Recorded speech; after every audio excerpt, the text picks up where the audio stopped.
I would say it's a bit shocking to see. Of course, as you know, you see any major structure or whether it's a building or a bridge or something like that, when it completely collapses, it definitely comes as a shock. At the same time, as I reviewed the video, I saw that first responders appeared to have closed the bridge before it actually collapsed, and hopefully that helped to minimize any injuries or hopefully there were no deaths associated with it. I haven't actually had a chance to read and investigate whether or not they suspect that anybody was on the bridge at the time, but yeah, definitely shocking. And Marv, for you? Yeah, so I agree. It seemed quite amazing that the mass of that cargo ship, container ship, crashing into one of the piers. I had somebody ask me, why did the whole thing collapse with just with just one pier?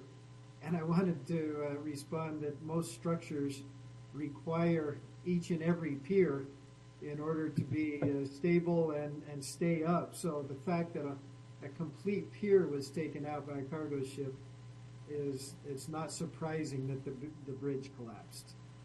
And why, I don't know, just from your experience, why haven't we seen something like this before? I mean, just looking at the video, it looks like something that could happen any time.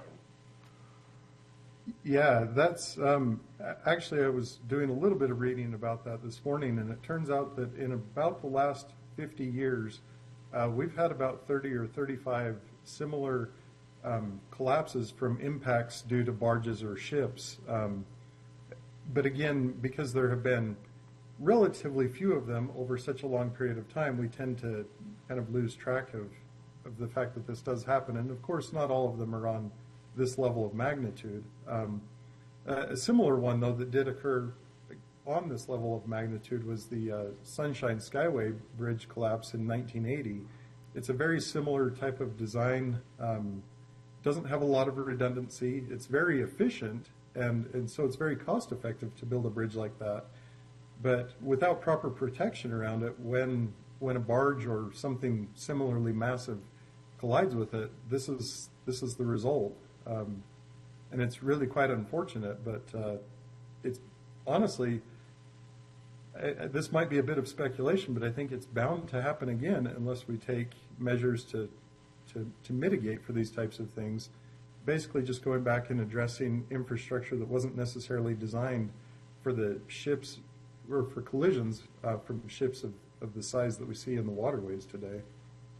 And do you know, I don't know how much you know about, the Baltimore East Coast area, but are you aware of any measures in other cities that may have been able to prevent this? Well, the typical measure that we would take to try and avoid this type of thing is we would build a fender around the pier at a distance away from the pier so that it would either deflect the load, the impending load, or it would handle that collision on its own. And it appeared to me that this bridge just did not have any fenders constructed around it. And perhaps when it was built about 45 or 48 years ago, the bay there may not have been quite as busy with the type of shipping traffic. And, I'm not really familiar with that particular history, but the other thing is that maybe they just felt that the waterway was sufficiently wide that it didn't need fenders. Again, I'm kind of speculating there, but there are ways to address this type of thing. And certainly, compared to the cost of reconstructing, it would be relatively inexpensive insurance. And do you have any insight into what that process might look like here in the coming weeks? Like, where do they even begin to rebuild? Yeah, Marv, what do you think about that? Well, so based on that type of collapse and how massive of a bridge this is, the transportation in the Baltimore-Washington area is going to be affected for several years for sure. There was, when the collapse of a bridge in Minneapolis, the I-35W, when it collapsed, there were closer alternatives available for traffic, but this, 695 here in Baltimore is really a critical link in their transportation network. So this, by the time they're able to rebuild, it's going to be some time of difficult traffic. Yeah, and not only is the vehicular traffic, I guess what we would call the road vehicular traffic going to be affected, but the shipping traffic there, it looks like this bridge collapse has blocked off the entire access to the bay. So not only will, ships that are already in there be locked in for some period of time, but of course, impending deliveries will not be able to be made. That the entire region is going to be affected for quite some time. It's going to be economically significant, to say the least. And that's we have one of our reporters kind of focusing on that angle today with the supply chain and all that. Is there Sure. any sort of temporary relief? I mean, obviously right now it's kind of accounting for all the people involved, the cleanup. But what kind of temporary, I don't even know, can they put in temporary barriers or kind of, guardrails or something like that? Well, on a new structure that will for sure occur in that area, I agree with what Austin said earlier, that the larger, I would even refer, instead of fenders, it would be more like even an island around the pier area. Since barges are quite low, they can be deflected by the fenders, but this ship, as high as it was, the bow of the ship would go over top of reasonably sized fenders and still impact the pier. So need more massive islands around the piers to protect the piers from potential impact. All right, let's turn a little bit more towards Utah and kind of what are the big, obviously I-15, I-80. What are the big infrastructures that could really, if something were to happen to them, have a similar impact here in Utah? And what could cause that? Maybe earthquake or, I don't know, oil tanker or something like that? Yeah, as you pointed out, obviously we don't have barges as a concern here in this state, but we have our own unique threats in the form of earthquakes, really. That's our largest potential catastrophe-inducing type of event. A few years ago, I had the opportunity to work on, do some consulting on the Beck Street Bridge that crosses over I-15, and it is the most heavily trafficked bridge in the entire state. It sees more than 100,000 vehicles a day. Knowing that, when they went to replace it, UDOT mandated that it would need to be designed to be serviceable after a 2,500-year return period event. And so basically they were saying that when the big one hits, we want this bridge to be in service so that it doesn't sever the link between Salt Lake County and effectively everything north of it. There will probably be some other damage that may hinder the use of that bridge, but the theory is that that bridge would still be in service. And so I think UDOT has taken a really proactive approach in trying to address the major connection points or the major cutoff points and make sure that they remain viable. Having said that, I do think that very critical link is the very issue that, this Baltimore bridge, serves for I-695 over there, is that it is the one link that connects these major centers. And it's, like I say, it's kind of the same problem that we face in a lot of situations with our infrastructure, is we just don't have sufficient redundancy to allow us to use a different channel or a different pathway if the one critical link is severed. So, the best that we can do is try and plan for these types of events.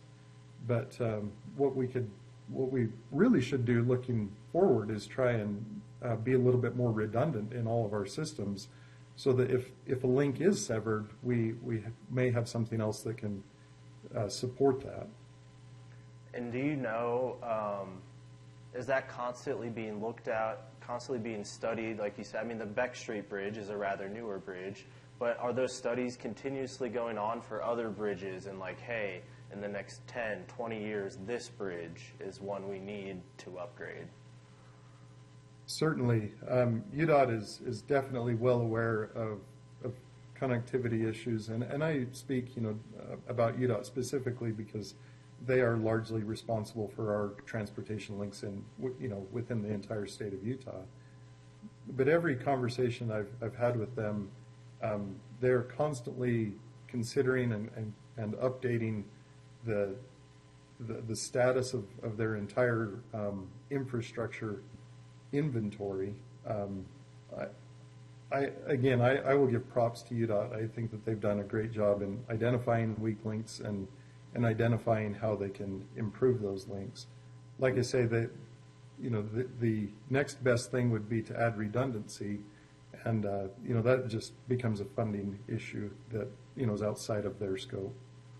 And going back to Beck Street a little bit, can you talk more about the actual, like, the measures that they went through? And as an engineer, when you're planning these kinds of structures, what is it that helps them last and, during these events? What is it that holds them together, Yeah. I will say that they considered a number of different types of mitigation measures. Having said that, what they ended up building was, I'll just say it was a very robust bridge. I might skip a lot of the details simply because I suspect that identifying those types of things may cause a little bit of concern among those at UDOT. But suffice it to say, there were some significant measures employed to make sure that it would stand through, like I say, a 2,500-year return period earthquake, which is probably bigger than what we would assume that the Wasatch Fault could produce. All right. Well,